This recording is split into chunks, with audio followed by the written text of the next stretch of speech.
Hello and welcome back. ये है CSS का लेक्चर नंबर 5। आगे हम टेम्पलेट को बढ़ाते ही कंटिन्यू, जो कि हम पिछले सेशन में ये पार्ट कर चुके थे। जो लोग नए हैं मैं उनको रिकमेंड करूंगा कि ये वाला वीडियो, यानी जो अभी रिसेंट में हमने इस टेम्पलेट को कैसे बनाया, ये पहले देख के चले। चलिए स्टार्ट करते हैं।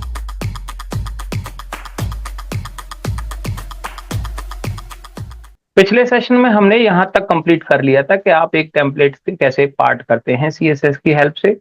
अब इसी सीरीज में आगे बढ़ते हैं कि इसके अंदर डेटा कैसे फिल किया जाना है, प्लस इसके और एक्स्ट्रा डिविजन्स कैसे बनाए जाने हैं। चलिए, तो यहाँ पर आप पहले पास्ट में ये देख चुके थे कि मैंने HTML और CSS दोनों एक ही जगह लिखे हैं। तो सबसे पहले तो बात आती है कि हम इसको एक्सटर्नल CSS कैसे बनाएं। तो पहले समझते हैं CSS में, आपको एक बार रिकॉल कर देता हूं। 3 तरीके से लिखे जाते हैं। पहले होता है इनलाइन, मतलब अगर आपको HTML की तरह सेम लाइन में लिखना हो तो। दूसरा होता है इंटरनल, जो सामने एग्जांपल है, यानी हेड के इनसाइड में, यानी आपके HTML पेज के अंदर ही आप हेड सेक्शन में CSS लिखते हैं। तीसरा है कि आपको CSS का डॉक्यूमेंट एक अलग बनाना है और HTML का अलग बनाना है। इसका पर्पज क्या हो सकता है? इसका पर्पज ये हो सकता है कि जो आप CSS लिख रहे हैं वो आप सिंगल पेज पर, सिर्फ एक ही पेज पर नहीं, मल्टीपल पेज पर अप्लाई करने वाले हो, मतलब इंटायर वेबसाइट पे। तो मान के चलिए आपकी वेबसाइट में 20 पेज हैं, 20 पेजेस में हेडर होंगे, फुटर होगा।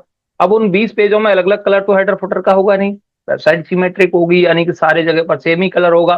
उस पर्पज के लिए हमें एक्सटर्नल बनानी होती है, क्योंकि हम 20 जगह 20 बार CSS नहीं लिख सकते। हम चाहते हैं पूरी वेबसाइट के लिए एक मास्टर CSS हो जिस पर पूरा टेम्पलेट काम करता है। अगर कुछ चेंजेस हैं, कुछ एक स्पेसिफिक है, कोड बेस और पेज बेस है, तो आप वो वहां पर हेड में ले सकते हैं। बाकी हम सब कुछ हेड में करने वाले हैं। तो हम क्या करने वाले हैं, यहां से इस पूरे पोर्शन को कट करेंगे और एक नए CSS में ऐड करेंगे। ठीक है, तो मैंने सिंपल सा स्टाइल को छोड़ के बाकी पोर्शन मैंने ले लिया। स्टाइल मैंने नहीं लिया, याद रहे, मैंने स्टाइल टैग नहीं लिया है। मैंने बाकी कोड हटा दिया है यहाँ से, और उस कोड को मैं एक नए डॉक्यूमेंट में डाल रहा हूँ। न्यू फाइल आप ले रहे हैं, और इस फाइल का टाइप लेते हैं हम CSS, क्योंकि हम CSS फाइल क्रिएट कर रहे हैं। यहाँ पर गए और सेम फोल्डर में जो आपका, जहां पर HTML है, उसी जगह पर एक फोल्डर या फाइल बना रहे हैं। इसका नाम आप दे सकते हो style.css, या कोई भी नाम दे सकते हो, main.css, आप कोई भी फाइल का नाम दीजिए। ये आपकी फाइल क्रिएट हो गई। इस फाइल में हमने क्या किया है, ये कोड पेस्ट कर दिया। इट मींस हमारे पास CSS यहां पर लिखी गई है पूरी, और HTML का बड़ा ही नीट एंड क्लीन कोड यहां पर लिखा गया है। तो अब ऐसे करने से एक तो कोड आपका क्लीन हो गया, एक ही पेज में सब कुछ आपने भर दिया था, तो अलग अलग पार्टीशंस कर दिए आपने, बहुत अच्छा। अब इस CSS को लिंक कैसे करें HTML के साथ, यानी HTML को कैसे मालूम होगा कि मेरी CSS फाइल कहां है, कैसे करना है। तो यहां पर एक्सटर्नल कैसे अटैच करेंगे, हम लिखेंगे लिंक रेल, रेल मतलब रिलेटिव, इक्वल टू, या रिलेटिव या relevant, style sheet. Style sheet मतलब आपके पास जो फाइल है, उस किस तरीके की फाइल है जिसको अटैच कर रहे हैं, वो एक स्टाइल शीट है। ठीक है, उसका हाइपर लिंक, यानी लिंक क्या है आचार्य, उस फाइल का नाम देंगे। अगर आपके पास फोल्डर होता, CSS फोल्डर है, तो वो पूरा पाथ दे देते आप। तो अभी हम सिर्फ फाइल का नाम लिख रहे हैं, स्टाइल, दैट्स इट। ये मेन लाइन है जो आपको CSS और HTML के बीच में लिंकिंग करने का काम करती है, यानी जो आपकी CSS है वो HTML के साथ करना है। दैट्स इट, बड़ा सिंपल है।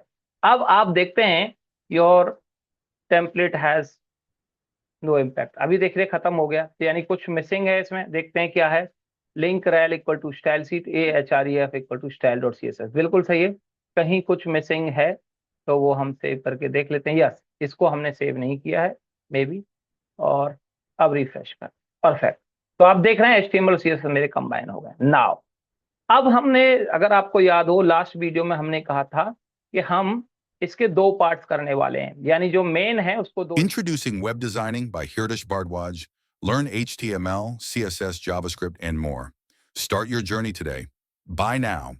2 हिस्सों में डिवाइड करने का मेरा कहने का है कि ये जो आपका मेन डिव है, इसमें हम एक साइड बार बनाने वाले हैं, जिसमें हम लॉग इन फॉर्म या लेटेस्ट न्यूज या कुछ और कंटेंट दिखाएंगे, क्योंकि पूरे पेज में कंप्लीट हम डेटा एक जैसा नहीं भरेंगे। जैसे अगर हम यहाँ कहें तो ये भी तो एक साइड बार है, या हम किसी पेज पर जाते हैं यहाँ पर, तो क्या हो रहा है, यहाँ पर इंफॉर्मेशन है और राइट साइड में आप इस पूरे बार को देखें तो ये एक साइड बार बनाया गया है। इसी तरीके से हमें साइड बार बनाना है।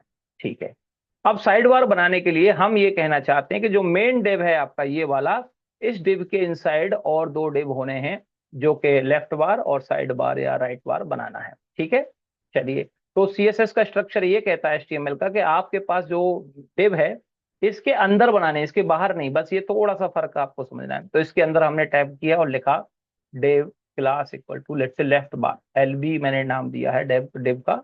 ओके, दूसरा हमने बनाया div class equal to side bar, that's it. तो दो डिव हमने बना दिया, आप लिखना चाहें टेस्टिंग के तौर पे आप लिख सकते हो लेफ्ट बार, और ये है हमारा साइड बार, साइड बार। ठीक है, परफेक्ट। अभी देखने पे देखें तो हमें आ रहा है, लेकिन